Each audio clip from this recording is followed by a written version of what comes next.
देवेंद्र प्रताप सिंह। आज मेरे साथ हैं यहाँ पर सुरेश कन्यानी जी, जो कि वैष्णो धाम के संस्थापक अध्यक्ष हैं।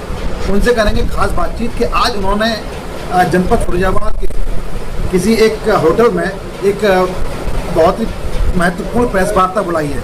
अगर जानते हैं कि किस एवज में प्रेस वार्ता को बुलाया गया है। सर, सबसे पहले मैं आपका हार्दिक स्वागत करता हूँ।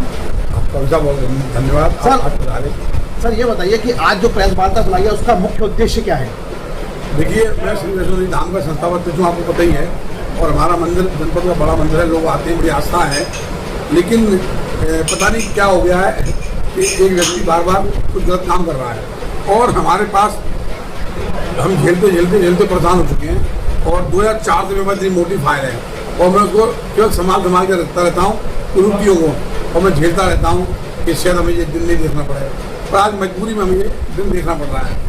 हम 11 लोगों में से एक संतोष अग्रवाल ने कुछ दिन 2020 या 21 में एक टूला में ले जाकर कुछ लोगों को जोड़ करके एक नकली टेस्ट बना लिया, और उनसे कही गई ये हमें बताया नहीं गया, हमें माता की कृपा से पता लग गया।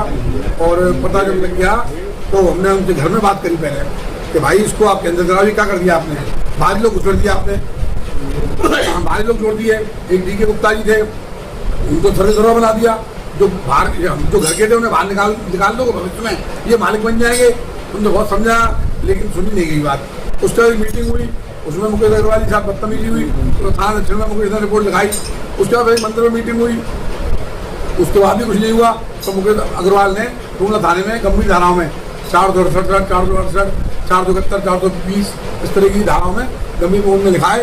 एक बात निकल के आ रही है कि वैष्णो धाम मंदिर में माता का जो मुकुट बनाया जा रहा है, तो उसके लिए जो पैसा लिया जा रहा है वो पर्सनल अकाउंट में लिया जा रहा है। इस पर क्या कहना चाहते हैं? उस चैनल के माध्यम से भक्तों से कहना ये है कि किसी भी संस्था में आप देख लीजिए, किसी मंदिर में और आश्रमों में पैसा संस्था के अकाउंट में लिया जाता है या कार्यालय में संपर्क किया जाता है, वहाँ रसीद कटती है। इस तरीके से पर्सनल नंबर पर पैसा मांगना 100% गलत है। भक्त लोग पैसा नहीं दें, और वो अब तक कितना पैसा आ चुका है 1.5-2 महीने में, वो हमें बताएं, कौन सी रसीदें काटी हैं उन्होंने, और स्पष्ट करें, और कहाँ से ज्वेलरी बनेगी माता की, उसका कोई कोटेशन होना चाहिए, कितने पैसे की आवश्यकता है। और ये मजे की बात देखिए कि वो महामंत्री लिखते हैं लेटर में, महामंत्री पद उनका कई मार्क पहले खत्म हो चुका है, दूसरे इलेक्शन कराते नहीं है। और जब महामंत्री लिख रहे हैं अपने को तो महामंत्री का फर्ज होता है कि उस माल को थाने से छुड़ाना, और वहाँ मैंने जो विवेक है उसने रिपोर्ट लिखाई थी, क्योंकि और जो कानूनविद है वो कहते हैं उसी को माल मिलेगा। और जब मैं विवेक से कहता हूँ तो कहता भाई साहब मुझे भेजते नहीं है। नहीं, इससे पूर्व में जो मंदिर पर चोरी हुई थी और उसका जो माल बरामद हुआ था, तो वो अभी तक लगभग इसको 6 महीने हो गए थाने में वो, लेकिन अभी तक वो माल बरामद नहीं, मतलब मंदिर पर नहीं आया। और जब मैं इसकी चिंता करता हूँ, कहता हूँ, तो वो मैं खुद क्या कोर्ट में तो मैं खड़ा हो जाऊँ, माल मिल जाए। वकीलों ने कह दिया जिन्होंने मुकदमा लिखाया है, ये अपने आप को वैसे महामंत्री लिखते हैं, और मुकदमा लिखाने टाइम में इन्होंने मैनेजर रिपोर्ट लिखा दी।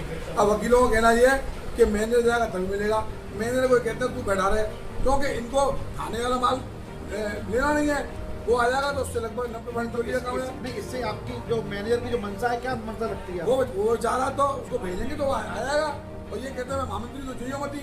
अभी मैंने मैनेजर को भी लेटर भेजा, 2 लेटर भेजे उसको कि तू मेरे पास वकील कर, माल ला के दे।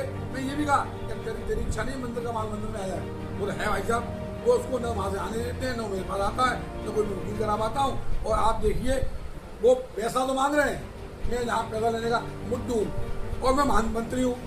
तो जब महामंत्री तुम और पैसा तुम मांग रहे हो, तो थाने का माल छुड़ाने का अधिकार भी तुम्हें है, उसको भेजो।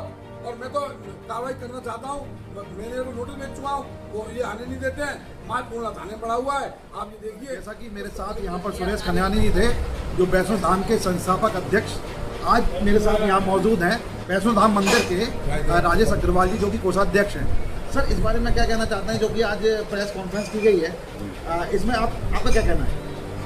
देखिए, ऐसा है, मंदिर का कोई भी काम होता है और इस परंपरा चली आ रही है कि पहले मीटिंग करते हैं, प्रस्ताव पास होता है, उसके बाद काम होता है सुचारू रूप से। यस।